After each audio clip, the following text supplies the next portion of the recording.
Hydroelectric power is currently this country's largest generator of renewable energy.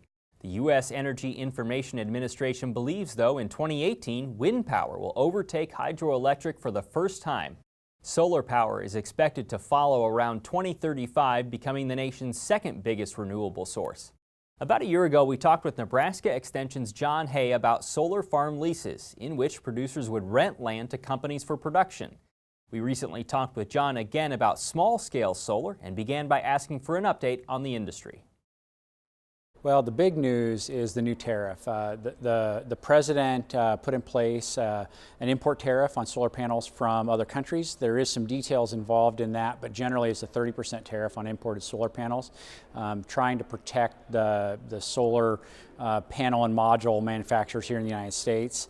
Though likely that looks like it's going to increase the price of solar panels, thus that's going to have some impact on the adoption of solar. I think maybe more of an impact on larger, maybe commercial scale systems, a little less impact on the residential and small business systems, but it's going to have an impact by raising the price of those modules a little bit. Gauge the interest for me for agricultural producers who are looking at solar. Really, if we look across the United States, agriculture producers that have higher electricity rates, in particular we might look at states farther east, they're really able to put in a system and maybe have a payback of under 10 years, which is looking pretty good. And so the economics look good. The actual installation is pretty easy to do now. There's a lot of installers out there.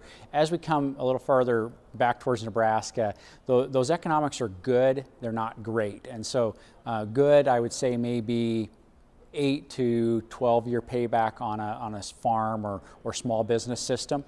That's not too bad, but for some people that might not be quite a quick enough payback. So that's where we're at today. The major, 5 years ago, that would have been 20 years. So we are improving. We may see a little bit of improvement in the future, but really we're down to those levels. Part of the reason we're a little longer payback than some of the states east of us is that our electricity rates are low, which is a good thing. But if we're trying to then replace that with our own electricity, that's where that low cost is going to hurt the payback a little bit. What kind of planning goes into this? The big thing that you want to do to get ready for this is understand your load, understand where you're using electricity, because if any reduction you can have is going to help with that system cost, because I don't have to put a biggest system in. Also, when you do contact the installer, you want to contact maybe more than one if you can. Try to get your quotes. Try to make sure those quotes line up with respect to apples comparisons, because they can be very different. They're going to give you a payback number, but that payback number is really based on their assumptions. And if their assumptions are very aggressive, we can show a 5-year payback, 4-year payback, 3-year payback, great. But their assumptions are probably a little too aggressive. We need to get realistic, and that's where the numbers that I said, that 9 to 12 years, is really more in the ballpark of what's real. What time frame are you looking at for how long it would take to fully implement something like this?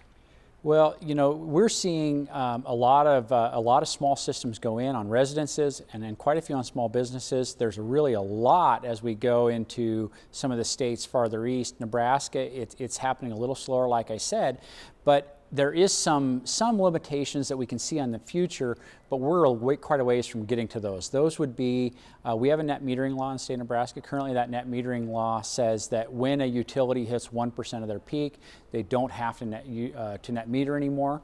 And there's a few utilities that are part of the way there, maybe a quarter to half, but most utilities aren't even close. So there's a lot of systems can go in before we even get close to those numbers. How does the tax credit issue impact this?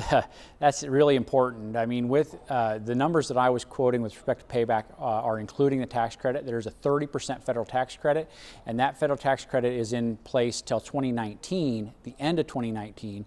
If you put a system in after 2019, so into 2020, there is a reduced tax credit, and it then stair-step reduces down for a few years till it goes away. So really, if you're interested in a system, you want to be looking at it at least before probably the middle of 2019 to maybe try to get it in place before the end of 2019.